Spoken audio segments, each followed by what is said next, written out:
Hey business owners, so I'm taking my routine evening walk and I thought to shoot this video because I've been thinking about business and some of the best decisions that I've made in business, not only for myself but even for my clients, have been while I'm away from the business. It allows you to think very clearly, calmly, away from the noise and the chaos.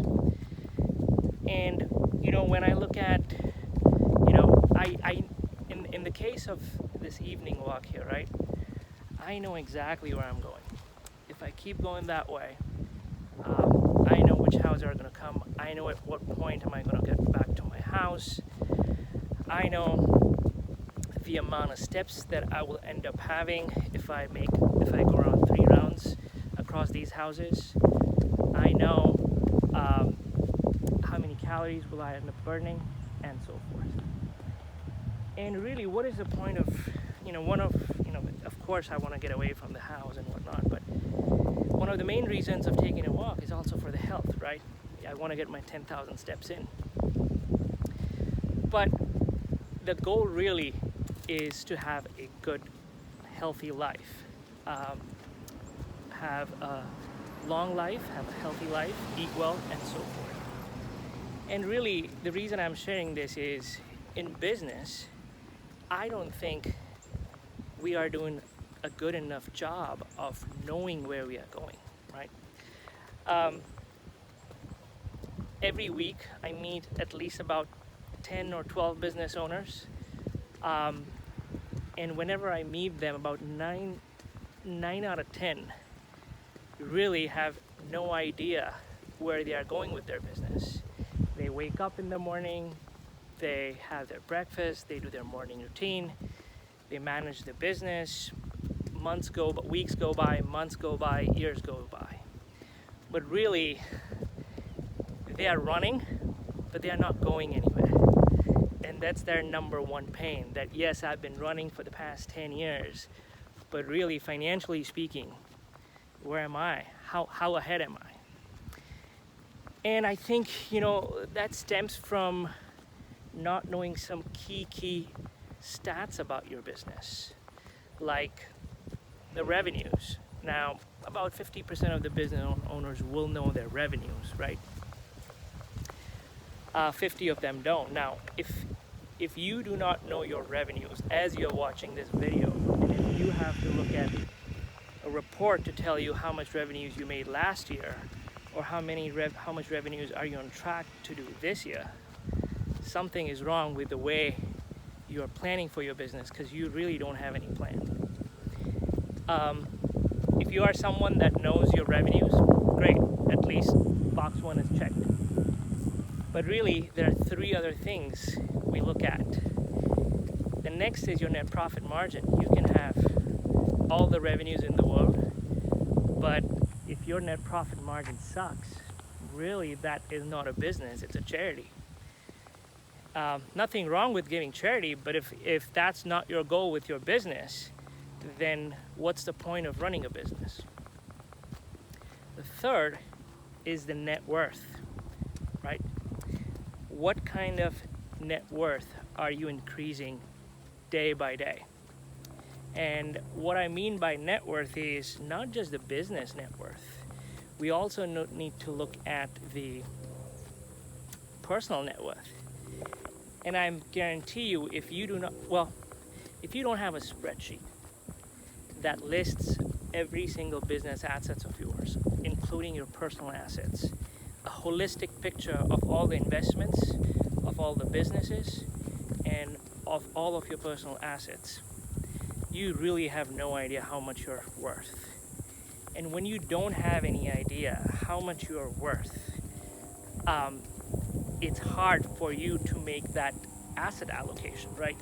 Like when I sit down with the business owners and when I look at their total investments or total net worth, it's literally, you can really make 2 or 3 very good strategic tactical decisions and really change where that business is going to be 5 years down the road, financially speaking. their net worth just jumps up substantially simply because we know where we're going, we know which paths we are taking, and most importantly, why we are taking these paths, right? So that's, that's something we're gonna have to look at. The fourth indicator that we look at is the cash flow.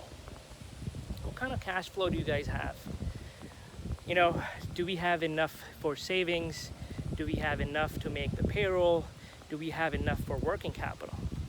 And once we figure all that out, what are we doing to deploy the remaining cash, right? And what is the investment plan?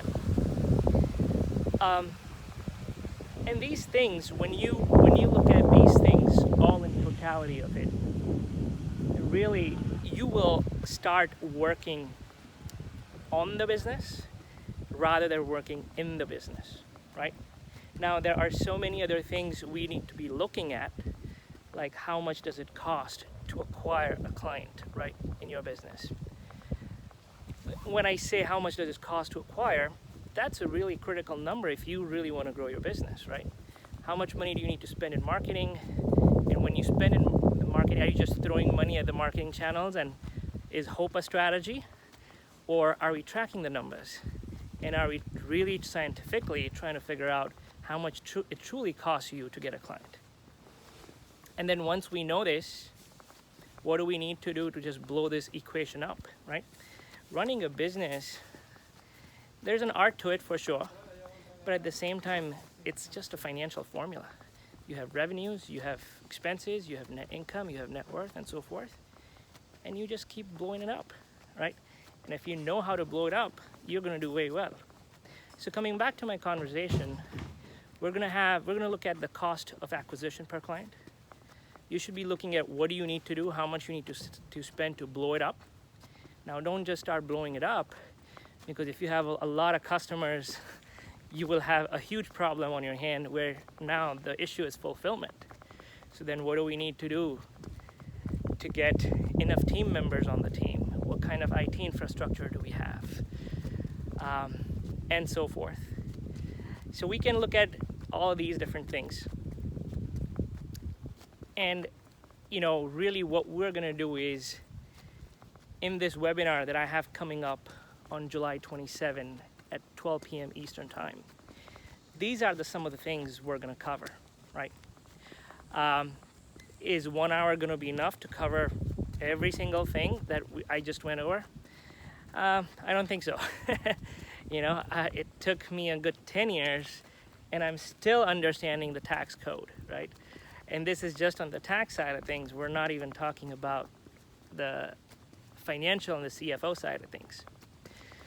So really that's what I want to talk about. What can we do? What kind of smart decisions we can make, right? And most importantly, one of the main highlights of that webinar is what are we going to do to increase your post-tax net profit? As I said, you can have all the revenues in the world, but if your margins are not great, it's no good. It's the same concept where you can have all the income in the world from your business, but if you are not doing tax planning, not taking advantages of the opportunities that are available for you and your business, your post-tax net profit is going to go down substantially.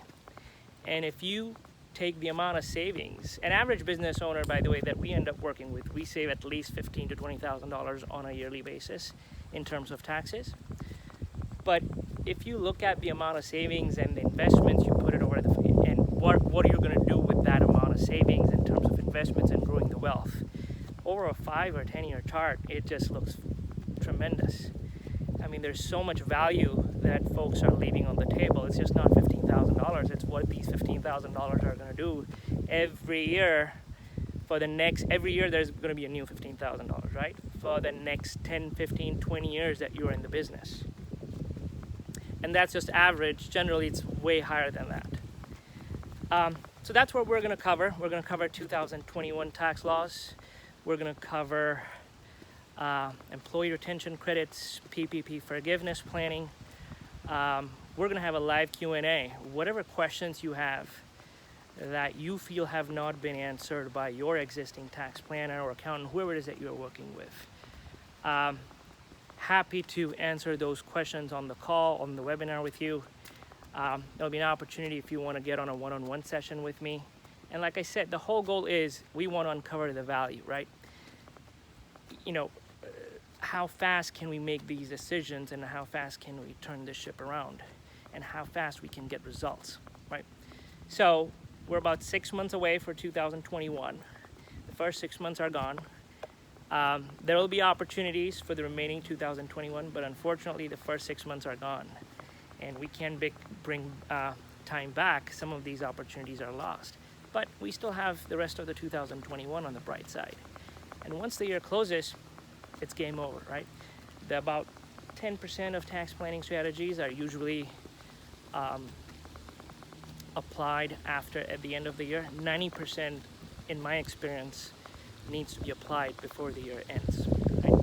So if you want to precisely know, coming back to my original conversation as to why I decided to shoot this video, if you precisely know where you are going in the area of your financial life with your business, you want to start owning the business instead of the business starting to own you, join this free webinar. I think there will be a lot. I'm also planning to give away my ebook, which is the top 100 powerful tax planning strategies for business owners, on the webinar. So go ahead and click on the link below, sign up on the webinar, and I will see you on the other side. Hopefully we can get you a ton of information, good stuff, and you will learn a few things that you can apply in your business and further grow the wealth in the business. Thanks again.